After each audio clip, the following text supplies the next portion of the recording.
بسم الله الرحمن الرحيم اللهم صل على سيدنا محمد وعلى آل سيدنا محمد وجل فرجهم ورزقنا في الدنيا زيارتهم وفي الآخرة شفاعتهم بارك النبي المصطفى رسول الله صلى الله عليه وسلم وأحمد من الطاهرين ثم نوصل إلى جلال الدين الرحمن بن رحمة سجائي الفاتحة بالله من الشيطان بسم الله الرحمن الرحيم الحمد لله العالمين الرحمن الرحيم مالك يوم الدين إياك نعبد وإياك نستعين اهدنا الصراط المستقيم صراط الذين أنعمت عليهم غير المغضوب عليهم ولا الضالين اللهم صل على Muhammad wa ala ali Muhammad. Kembali lagi pada book reading Jangan Bakar Taman Surgamu karya Dr. Jalaluddin Rahmat. Dosa yang menghapus amal. Aku meneliti hadis-hadis penghapus dosa dari berbagai macam sumber. Kebanyakan hadis itu ternyata sahih. Jadi, hadis-hadis itu memang benar. Para ulama menyebut hadis-hadis seperti itu sebagai hadis targhib, menggembirakan, menghibur, menyemangati. Jadi, janganlah berputus asa kalau Anda banyak dosa. Setelah salat, baca zikir ba'da salat. Pada bulan Ramadan, berpuasalah dan lakukan salat malam Ramadan. Perbanyaklah istighfar. Hadis-hadis itu memberikan semangat kepada kita untuk melakukan amal-amal ibadah. Tetapi, dari pertanyaan Bapak pejabat itu, aku diingatkan bahwa hadis-hadis itu juga menyemangati orang untuk berbuat dosa. Bukan saja Anda terdorong untuk beribadah, tetapi juga tergoda untuk berbuat dosa. Seperti pemuda yang sudah saya ceritakan tadi. Ia berzina pada hari ini dan berpuasa pada hari esoknya. Ia berpikir bahwa saumnya, puasanya akan menghapuskan dosanya. Ia berpikir bahwa saumnya akan menghapuskan dosa zinahnya.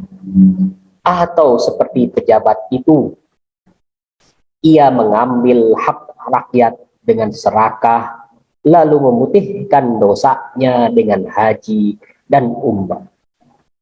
Jangan-jangan inilah yang menyebabkan orang mengerjakan salat dengan hikmat dan melakukan kemungkaran dengan nikmat.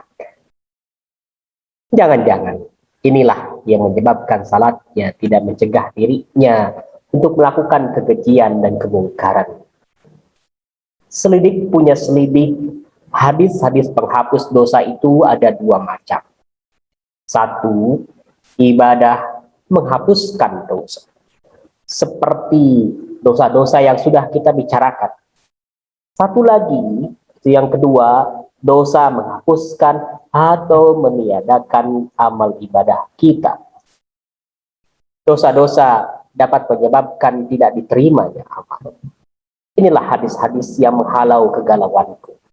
Rasulullah Shallallahu Alaihi Wasallam ditanya tentang seorang perempuan yang berpuasa di siang hari dan berdiri salat di malam hari, tetapi ia sering menyakiti tetangga dengan lidahnya.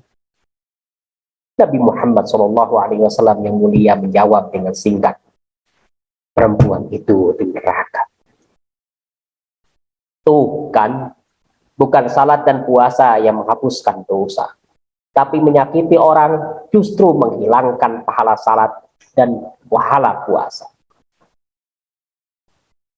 Penasaran, aku lacak lebih lanjut. Baginda Nabi Muhammad SAW bersabda, siapa yang minum secangkir khamr, Allah tidak menerima salatnya 40 hari. Siapa yang minum secangkir khamr, Allah tidak menerima salatnya 40 hari. Barang siapa yang makan sesuap makanan haram, tidak diterima salatnya 40 hari dan ditolak doanya 40 hari juga. Barang siapa yang makan sesuap makanan haram, tidak diterima sholatnya 40 hari dan ditolak doanya 40 hari juga. Allah tidak menerima sedekah seseorang kepada orang lain, padahal ada keluarganya sendiri yang sangat memerlukannya. Allah tidak menerima sedekah seseorang kepada orang lain, padahal ada keluarganya sendiri yang sangat memerlukannya.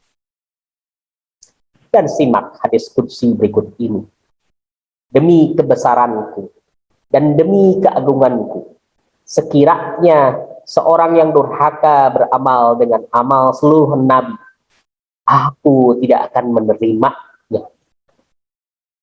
Jadi, benarkah hadis yang menyatakan bahwa barang siapa yang berpuasa dan melakukan salat malam di bulan Ramadan dengan iman dan ikhlas, Allah akan mengampuni dosa-dosanya yang lalu dan yang akan datang?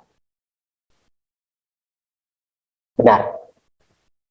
Hanya jika only if amal-amal itu diterima Allah. Kalau itu benar. Benarkah hadis yang menyebutkan barang siapa melakukan haji dan umrah, ia akan kembali ke tanah airnya seperti hari ia dilahirkan ibunya? Benar. Dengan syarat-syarat dan ketentuan berlaku. Apa itu syarat-syaratnya? Apa syarat-syarat itu? Ia tidak melakukan dosa-dosa yang menghapuskan atau merusak amal-amal salehnya. Saya ingin menutup bagian ini dengan firman Allah Subhanahu wa Ta'ala.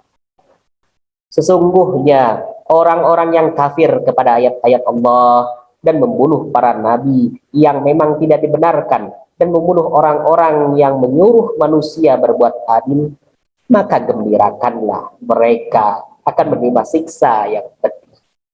Mereka itu adalah orang-orang yang lenyap amal ibadahnya di dunia dan di akhirat, dan mereka sekali-kali tidak pernah, dan mereka sekali-kali tidak memperoleh penolong.